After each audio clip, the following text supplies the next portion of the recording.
A homeless man who died at a Halifax encampment last month had been fighting for improved income assistance for people living in tents in the days leading up to his death. That's according to a human rights lawyer who was working on his behalf. Human rights lawyer Vince Calderhead joins us now. Mr. Calderhead, tell me about Bradley Lowe and your involvement with him.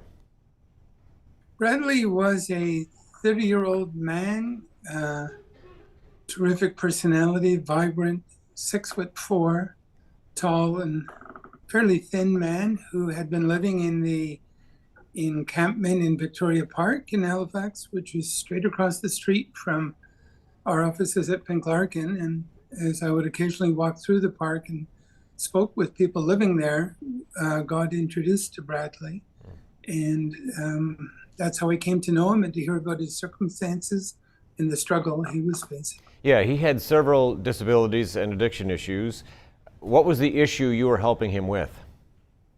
Well, I asked Bradley, and I had asked others in the park what they were doing for income.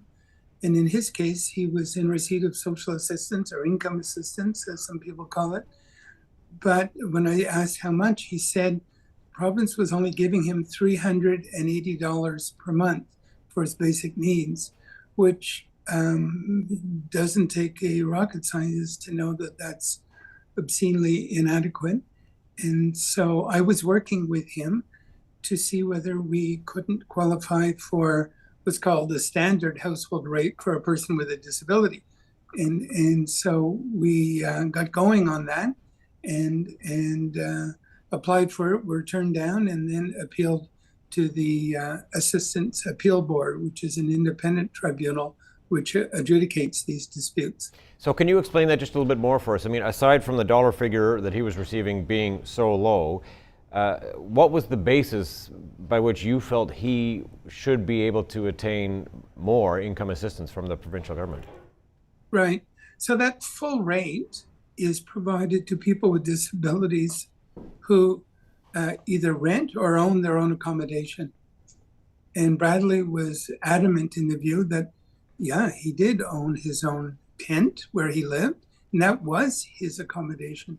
That's where he had his mattress, his bed, his things. He was an avid reader, had read a dozen books through the fall, and that's where he lived. So if someone owns their own accommodation, we put it to the Assistance Appeal Board, he ought to qualify for the larger amount. And is there precedence for this at all? I think the short answer is no, at least not in Nova Scotia, where each province has its own social assistance system. And I should note that other provinces do assist people with the full rate who are living in their tents in encampments. But Nova Scotia only provides this $380 a month rate. And so this truly will be or would be a precedent-setting case. Well, let me ask you about that. Will the appeal board that you were making the case before, you were appealing to, will it continue to hear and rule on this case given that Mr. Lowe has passed away? Our view is that it should, and we'll be putting that proposal to the board. And then if it accepts that sometime in the next few weeks, I would imagine that we'll get a decision from the board, which is not simply theoretical here. Included, there's no ongoing entitlement, tragically, but there would be an estate, and Bradley had a young 4-year-old son, and who would stand to benefit from such a victory. In terms of the size of the jump or the increase in assistance, what would we be looking at here? Yeah.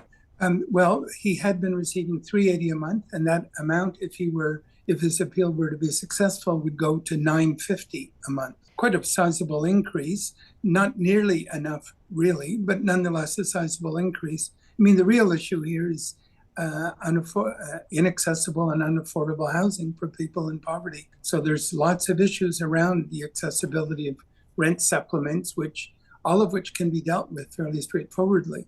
But in this particular situation, that would have been a significant jump and would have benefited Bradley and many, many others. Well, just quickly before I let you go, I mean, if you were to your appeal was to be successful, things were to go your way, what kind of an impact could this ruling have on the homeless population?